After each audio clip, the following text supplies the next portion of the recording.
It's called I Won't Explain.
Everybody, and welcome to episode 3 of Musical Connections.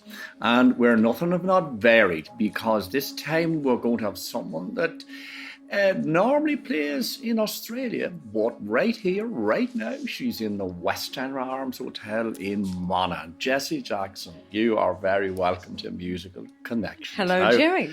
How are you? I'm fantastic. How are you? So I have to ask the question, how are you coping with this Irish weather? It's different. It's different. It's a far cry from the 38 degrees I left in Australia, that's for sure, Gerry. I'm sure it is, and even I find it difficult to cope with it too here. But we're getting a mail January, so at least there's that much to it. Jessey, you've been a tour musician in Australia now for a while, and you've been doing great, and you've been packing them in. So she's decided to spread her wings and come to Europe. Whether or not, nothing is stopping this woman. So Jessey, tell me, what's your first impressions of Ireland and Europe at this stage now? I love it. Cold, obviously, but I do love it. The people here are great. Everything's been lovely. The food's amazing. Yeah. I've met some wonderful musicians already. So yeah, I'm loving it here. Well, that's great. Well, I suppose just for the people watching, maybe you just give us a bit of a recap on how you got involved in music, how you got to do what you do so well now. Sure. So I guess I've always been in music. I wrote a song called Guitar Gypsy that said I was born with music in my veins, and I think that that's probably the truth if I'm to tell it. But it started early. My grandmother was into country and western music, and Slim Dusty in particular, who's an Australian icon in the music world, particularly the country music world, and so I became a fan of his through a bit of coercing early on, and really enjoyed the storytelling. I suppose that's where I get my ability to tell a story is from country music. So I listened to a lot of country growing up, and got a few lessons when I was about 8.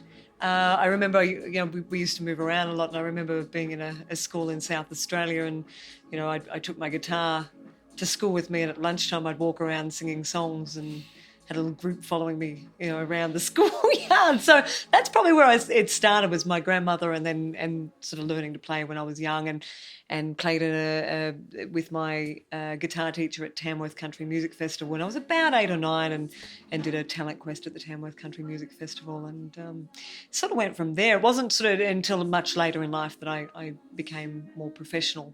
I would have been probably in my early to mid 20s before I really started to get a bit more serious about it. But that's where I began. So music was really, it was always in your blood to do this. There was never any question that it wasn't. It was.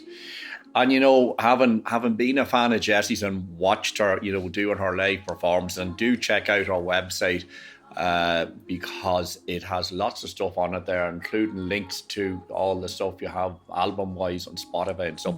But as a live performer, I've rarely seen anyone that is a better communicator with an audience. And, you know, that's so important, because when we go to a gig, we go to be connected with the artist. And if the artist has that ability to do it, and certainly what I see with you, Jessey, you have that ability, that makes people want to come back and see you next time around, which is what it's all about in this business, is the repeat visit, isn't it? Well, it is, and it's about the audience. I mean, a lot of musicians forget that.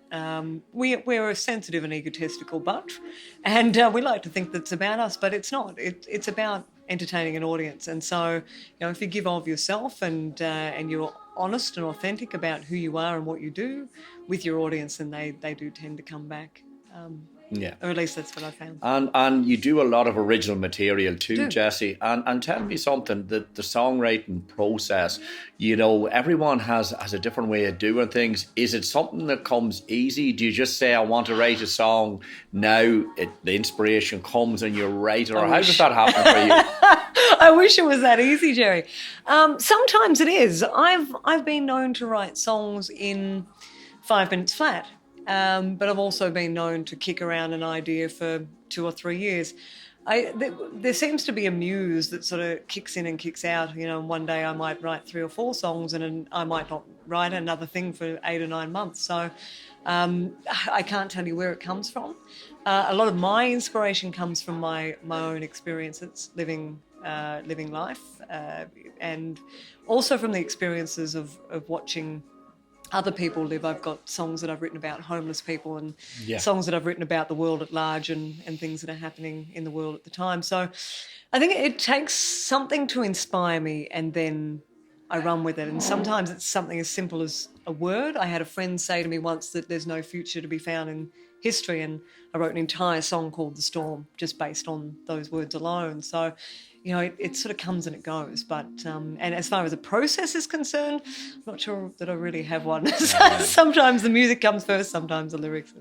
Yeah, well, I think, you know, and I've spoken to a lot of people about that in the past, and everybody's different, but I think the best inspiration comes from daily life and living and things and people you may meet and experiences you may have. And it sounds to me that's how you feel about it too. It's definitely real life experiences. And I think, you know, when people listen to a song that has that real life feel to it, they'll connect with it, because lots of people have similar experiences going on in their lives. Maybe not exactly yours or ours, but they recognise it. And I think that's what resonates with them. And tell me, coming over to Europe, you know, is there any set plans or ideas of what you may want to do when you're over here, Jessey? Well, I guess it's about getting a bit of a foot in the door. I've got an invitation from a lovely gentleman to play at the Harvest Blues Festival in September. Good for you. Yes. So that's definitely on the cards. And I guess it's about getting a foot in the door over here. I've toured Australia off my own back for the last sort of 4 or 5 years, and I've had a great time. It's been great, and I've garnered a lot of experience from that. And I guess I'm just trying to branch out and do something, you know, over here now, and sort of get a foot in the door over here, see what I can do in the way of a European tour. Obviously Ireland, the UK, Germany, etc. So I'm over here just doing a bit of groundwork. So. Well, I think that's important. I think also, you know, you have many talents, because I mean you have qualifications in sound engineering and mixing and all of that. So this woman really is a one-stop shop. She can do everything, you know, which is a great asset to have. And you know, especially in a business like this. And, you know, having heard what you do and your attitude in general, you're a worker, you want to get things done. You're certainly a people person, you know, because you're very good with people. And I think Europe and yourself will hit it off extremely well. And I think even Irish music scene here is quite a good music scene. And, you know, you you play some blues, some rock, some country, and you play a lot of your own original material, but you also don't forget to play some of the songs that people love, which I think is important too. It is.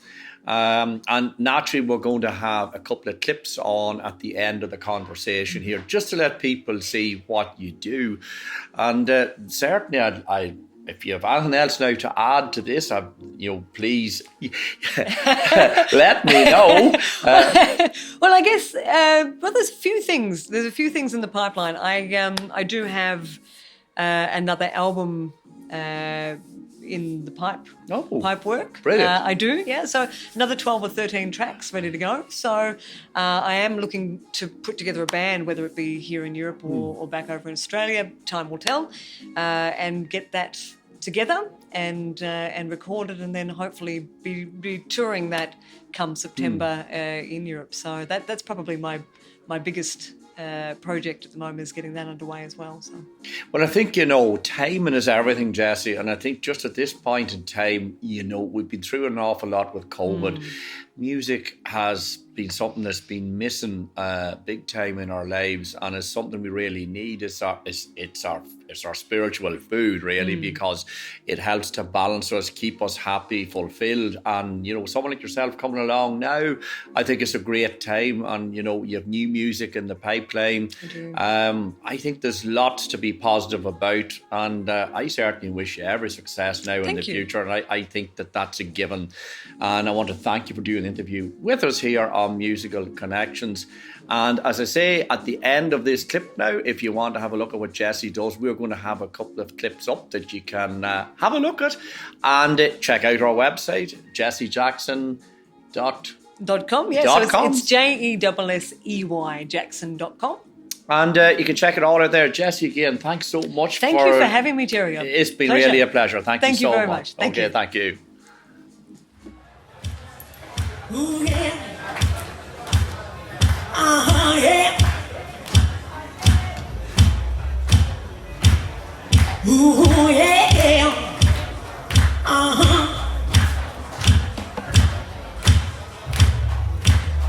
Yeah.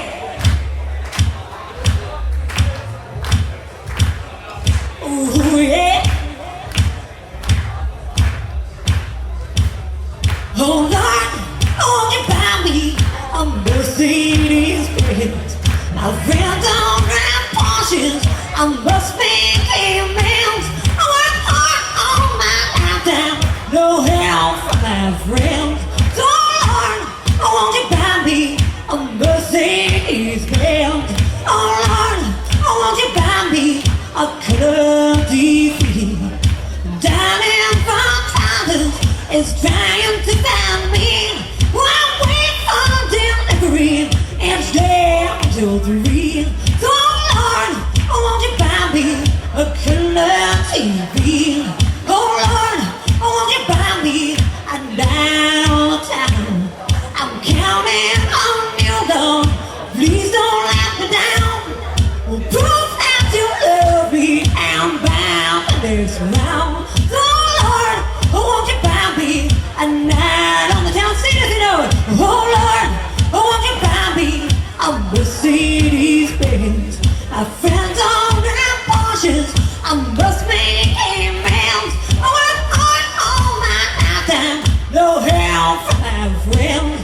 So, Lord, won't you buy me a Mercedes Benz? Thank you very much, thank you.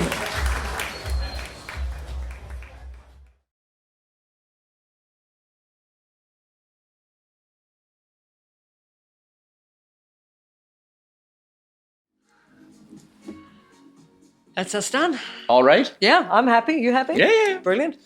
Cheers. There you are.